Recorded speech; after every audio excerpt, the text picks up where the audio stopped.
यासाठी सर्व पक्षीय नेते एकत्र आलेलो आहोत। या पाठीमागे उद्देश आपला चांगला आहे।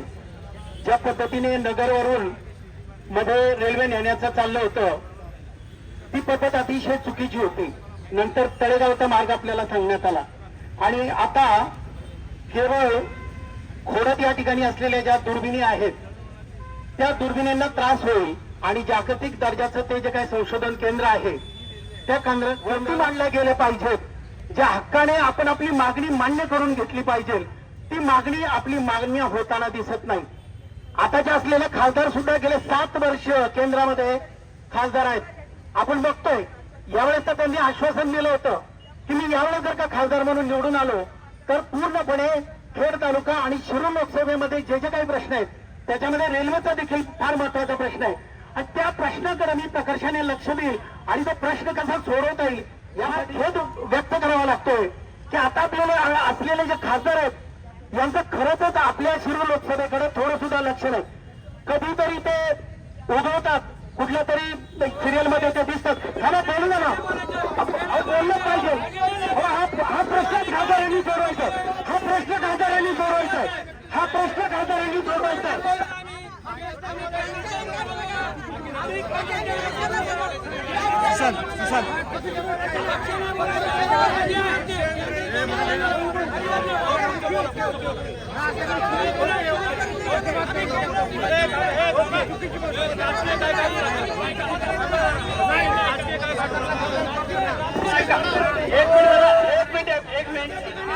एक मिनिट जरा बाकीच्या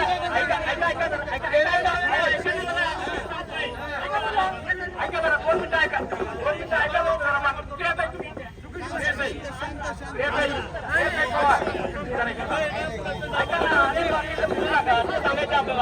ऐका कार्यकर्त्यांना सगळ्यांना विनंती आहे हे सर्वपक्षीय आंदोलन आहे।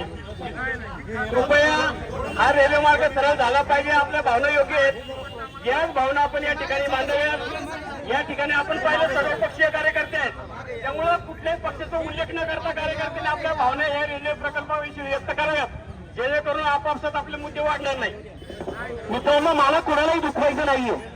खरी जी परिस्थिती आहे ती सांगणं फार गरजेचं आहे। आपला प्रश्न कोण मांडणार आहे त्याच माणसाने आपला प्रश्न मांडला पाहिजे ही माझी कळकळीची विनंती आहे। पुन्हा एकदा या सगळ्या आंदोलनाला मी माझ्या पक्षाच्या वतीने देखील या ठिकाणी पूर्ण पाठिंबा व्यक्त करतो।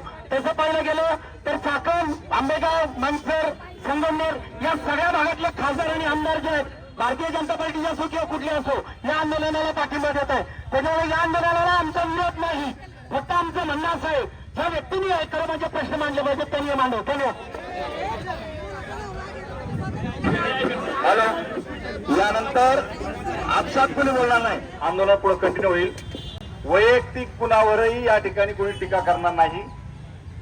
पुणे ते नाशिक हा जो रेल्वे आहे तो सरळ मार्गच झाला पाहिजे हा एवढाच मुद्दा या ठिकाणी प्रकर्षांनी मांडला जाईल याची सगळ्यांनी नोंद घ्या।